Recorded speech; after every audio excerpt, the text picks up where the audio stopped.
श्याम। निताय गौर हरि बोल। हे कृष्ण करुणा सिंधु दीन बंधु जगतपते गोपेश गोपिकांत राधा कांत नमस्तुते। तप्त कांचन गौरांगी राधे वृंदावनेश्वरी विश्वांशुते देवी त्वं नमामि कृष्ण प्रिये।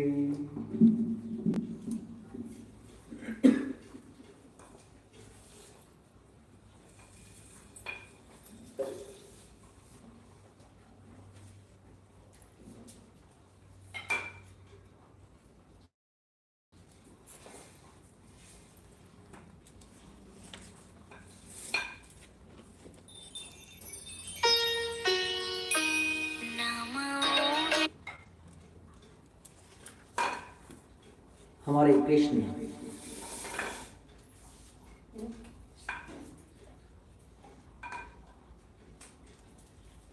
कृष्ण जो हैं श्रीमती राधा रानी करुणामयी सरकार से प्रश्न करते हैं। और प्रश्न क्या करते हैं? कहते हैं, हे राधे, वाणी में कुशल, स्वभाव से प्रखर, अति कोपवती होने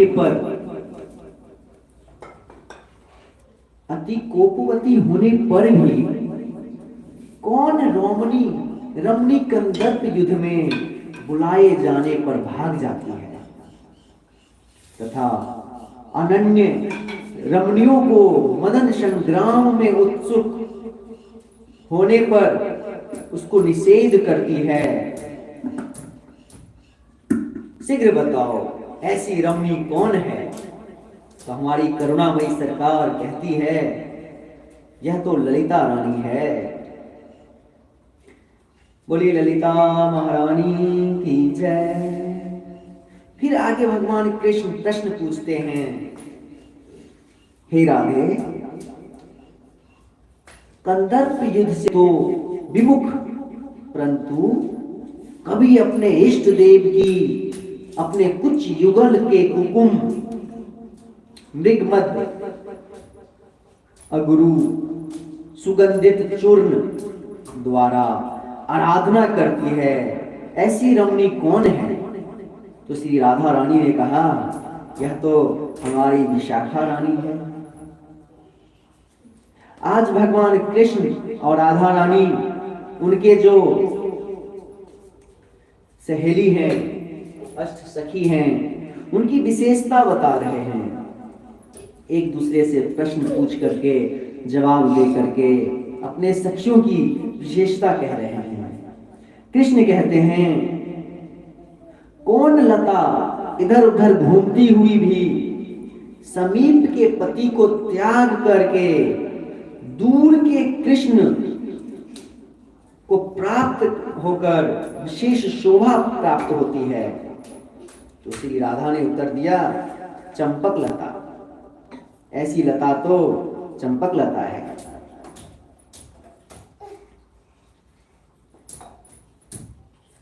कहने का मतलब है, कौन ऐसी लता है, कौन ऐसी गोपी है जो समीप के पति को छोड़ करके और दूर जो कृष्ण है उसको प्राप्त करने के लिए तत्पर रहती है? राधा रानी ने बहुत सुंदर से चट से नाम ले लिया, चंपक लता। भगवान कृष्ण कहते हैं, ऐसी कौन सी रमणी है जो नाना प्रकार के श्रृंगार, अपनी वेश रचना के साथ नाना प्रकार के चित्र कारी में कुशल है? उसका स्वभाव जो है बहुत कोमल है, और अभिमान तो किसी प्रकार का भी नहीं है। अभिमान तो उसके नजदीक तक नहीं आ पाता है, और किसी भी प्रकार का अभिमान वो सह नहीं सकती है, और हमारा सुख विधान करती रहती है। वो कौन रमणीय है? वो कौन ऐसी गोपी है? राधा रानी कहती है, चित्रा सखी है। फिर आगे भगवान कृष्ण जो हैं प्रश्न करते हैं। काम शास्त्र की विद्या में अत्यंत निपुण है। एकांत स्थान में जब मैं उनसे काम शास्त्र का शिक्षा ग्रहण करता हूं तो वह मुझे अपने शिष्य के अंग पर अपना अंग अर्पण कर देती है। बताओ यह कौन है? हमारी राधा रानी कहती है यह तो तुंग विद्या है। कृष्ण कहते हैं कि जो उदय होते ही राग अर्थात ललिमा प्रकट करती है और अपनी कला 16वां भाग में निर्मला होने पर भी जो अति कुटिला टेढ़ी है और जिसके दर्शन मात्र से काम उत्पन्न होता है, वह कौन है? श्री राधा रानी कहती है वह चंद्रकला है। उनकी नाम चंद्रकला है और उनका भी नाम इंदुलेखा नाम भी है। फिर आगे भगवान श्री कृष्ण कहते हैं रंगभूमि पर नटन और यानी कि पुरुष नृत्य और स्त्री नृत्य, नटन को पुरुष नृत्य कहते हैं और लास्य को स्त्री नृत्य कहते हैं। तो कहते हैं भगवान कृष्ण रंगभूमि पर नटन और लास्य के द्वारा स्वयं शोभाशालिनी होती हुई हम लोगों को सुख प्रदान करती है और नृत्य में द्रुत गति के द्वारा मुझे भी आवृत कर लेती है। वह कौन है? राधा रानी कहती हैं ये तो रंग देवी सखी हैं। रंग देवी सखी जो कि अनेक प्रकार के नृत्य में उत्तम है। फिर भगवान आगे श्री कृष्ण कहते हैं पास क्रीड़ा में मुझ पर भी विजय पाकर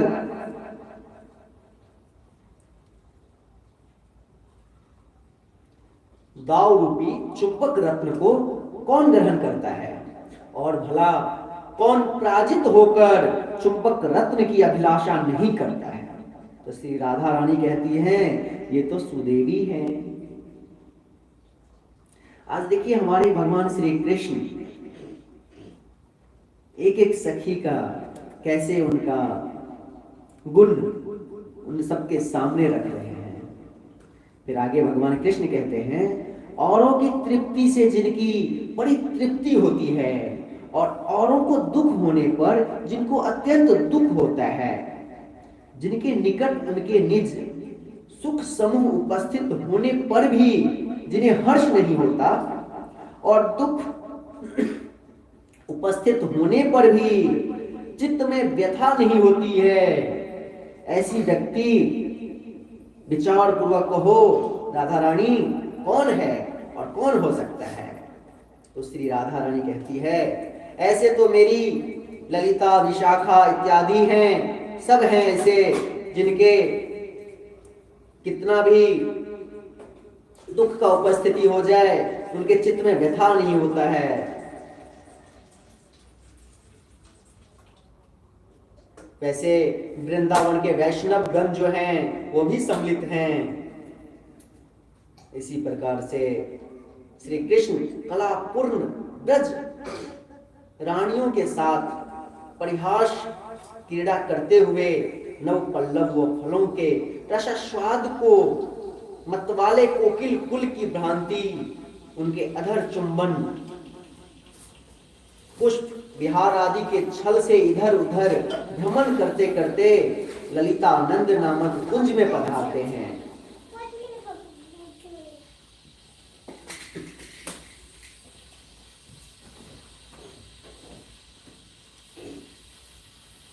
आज हमारे कृष्ण जो हैं श्याम सुंदर एक एक सखी की चर्चाएं करते हैं। देखिए हम सखी की यदि बात करें तो हमारी राधा किशोरी की सखियां जो हैं 5 प्रकार की मानी जाती है। एक सखी कहलाती है, दूसरा नित्य सखी, प्राण सखी, प्रिय सखी और परम श्रेष्ठ सखी।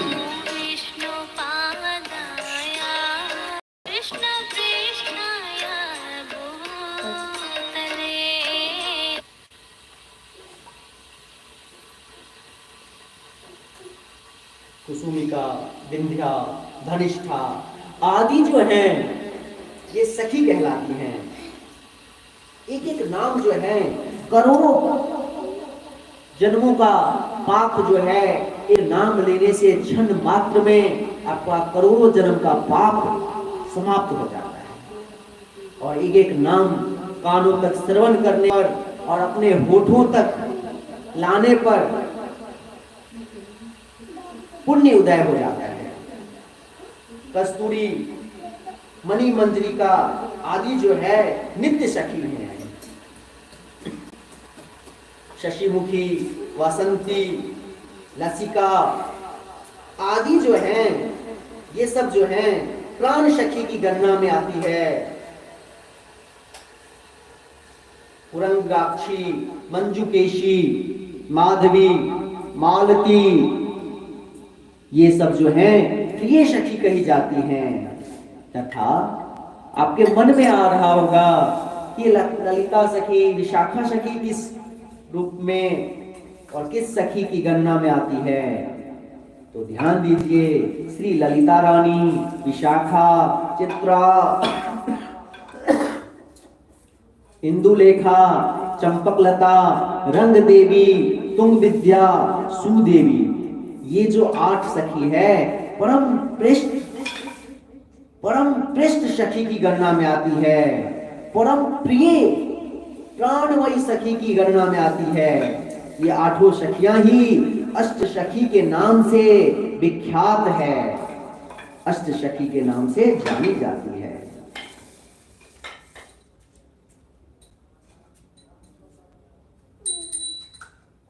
ये जो 8 सखियां हैं हमारी श्री किशोरी जी के जीवन चरित्र में, श्री राधा महारानी जी के लीला में हर हमेशा परिपूर्ण उत्तम रूप से प्रकट रहती है।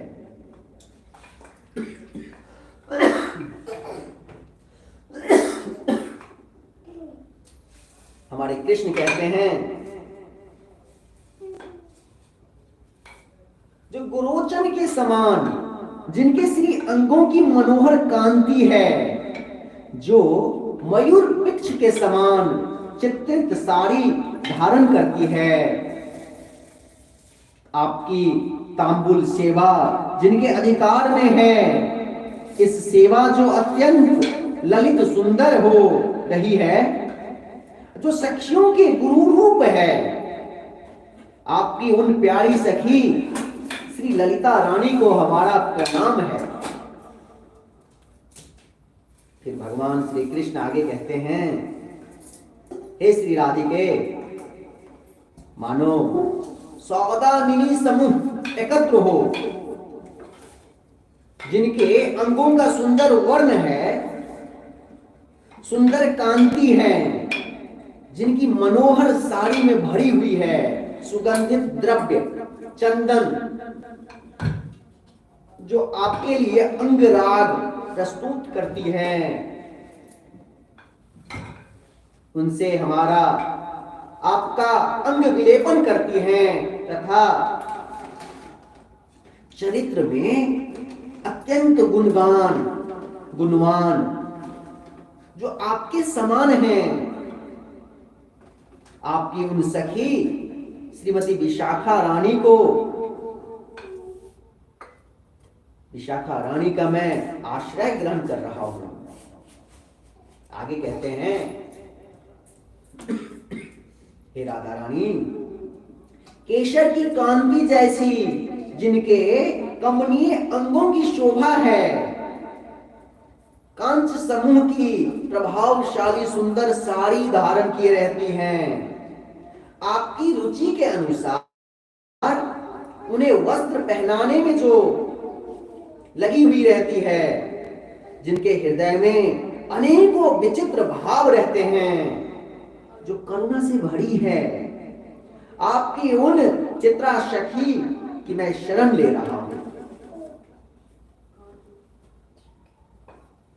फिर आगे कृष्ण कहते हैं, हे राधा रानी, जिनके अंगों की आभा समुज्वल हरिताल जैसी है, जो दांडी पुष्पों की कांति वाली सुंदर साड़ी में विभूषित है, जिनका मुख अत्यंत प्रसन्न है, प्रसन्न की कांति से जो चंद्र कला को भी जीत लेती है, जो नृत्योत्सव के द्वारा तुम्हें सुख करती है, उन इंदुलेखा सखी को मैं वंदना करता हूं। भगवान कृष्ण आज सब सखियों का गुणगान कर रहे हैं। आगे कहते हैं, राधे, जिनके अंगों की आभा चंपक पुष्प जैसी है, जो नीलकंठ पक्षी के रंग की साड़ी पहनती है, जिनके हाथ में रत्न निर्मित चामर है, सभी गुणों में जो विशाखा के समान है, आपकी उन सखी चंपक लता को मैं शरण ले रहा हूं। आगे भगवान कृष्ण कहते हैं, जिनके अंगों की छवि सुंदर पद्म पराग के समान है, जिनकी सुंदर साड़ी की कांति पूर्ण विकसित कुसुम जैसी है, जिनमें गुणों की इतनी अधिकता है कि चंपक लता से भी बड़ी चढ़ी है, उन अत्यंत सुंदर शील वाली सुशीला आपकी प्यारी सखी श्रीमती रंग देवी का मैं भजन करता हूं।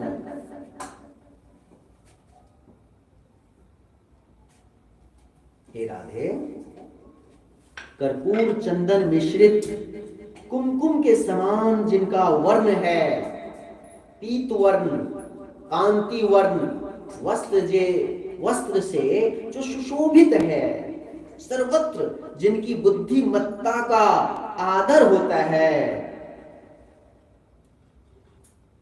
उन प्रिय सखी श्रीमती तुम विद्या का मैं भजन करता हूं।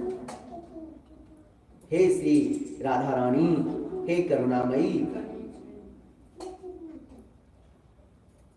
जो विशुद्ध स्वर्ण जैसी सुंदर जिनकी देह है, चमकते हुए मूंगे की रंग की है, जो चमकते हुए मूंगे रंग की साड़ी धारण करती है, जो आपको जल पिलाने की सुंदर सेवा में जो निपुण है, आपकी उन सुदेवी सखी को मैं ध्यान करता हूं।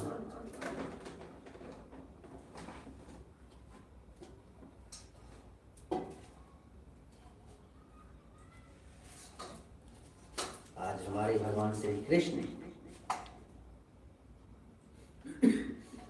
सखियों की गुणगान कर रहे हैं।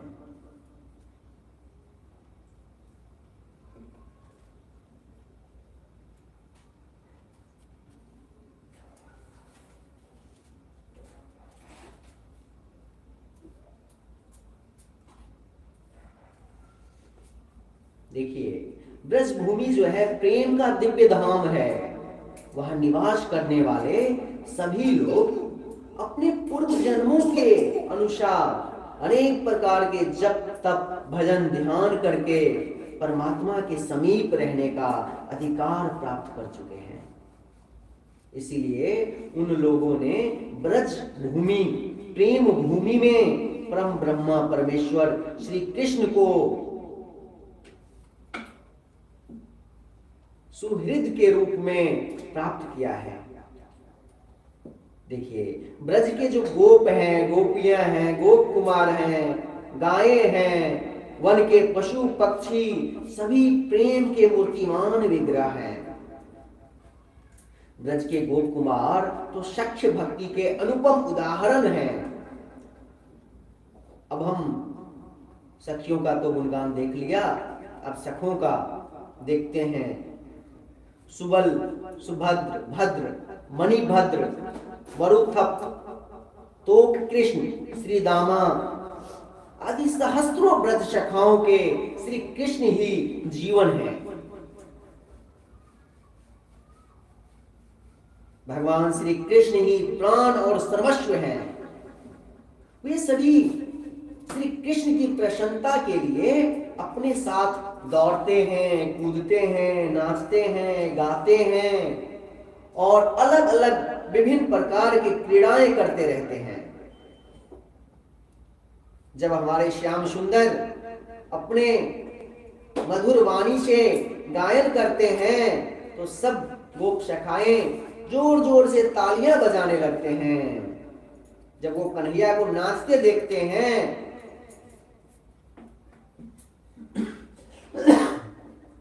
तो प्रशंसा भरी बातें करने लगते हैं। जब भगवान श्री कृष्ण उनकी नजरों से थोड़ा ही दूर जाते हैं कि सब सखा जो हैं, गोप कुमार, गोप सखा, ब्रज सखा जो हैं तड़पने लगते हैं कि हमारा दोस्त, हमारा सखा कहाँ गया, कृष्ण कहाँ है।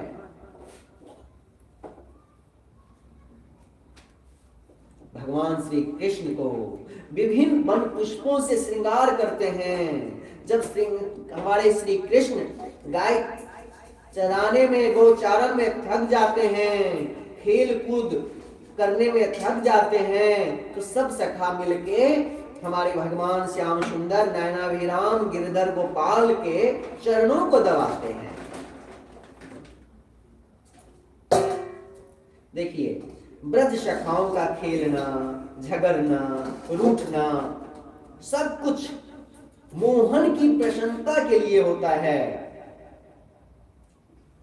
हमारे माधव किस चीज से प्रसन्न होंगे, कैसे प्रसन्न होंगे, उनके मुख पर कैसे मुस्कान लाया जाए, सब गोप कुमार कुछ न कुछ आपस में वार्तालाप करते रहते हैं और प्रेम भरी आनंद का उत्सव मनाते हैं।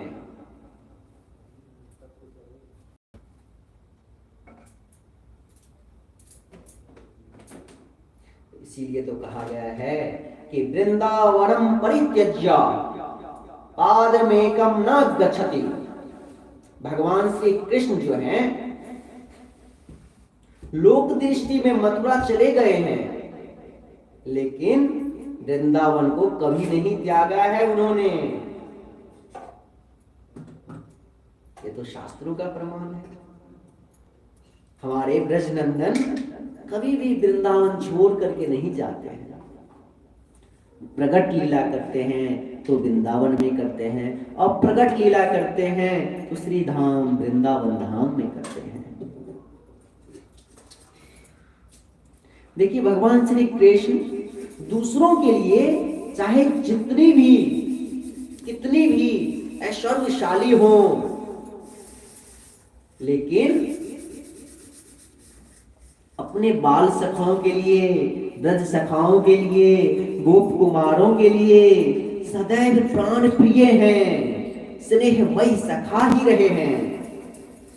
सखाओं का मान रखना, उनकी हर तरह से सुरक्षा करना भगवान श्री कृष्ण का सदा व्रत रहा है। उन्होंने बहुत दिनों तक कष्ट उठाकर, जिन्होंने अपनी इंद्रियां को, अंतःकरण को वश में कर लिया है, उन योगियों के लिए भी भगवान श्री कृष्ण की चरण रज मिलना अत्यंत दुर्लभ है। लेकिन भगवान अपने ब्रज सखाओं के साथ नित्य क्रीड़ा करते हैं। एक दिन ऐसा हुआ, अघासुर नाम का दैत्य कंस के भेजने पर ब्रजभूमि में आया।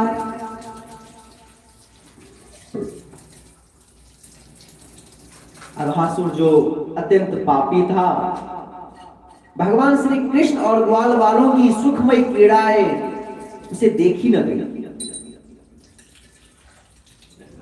अघासुर पुतना और बाकासुर का छोटा भाई था।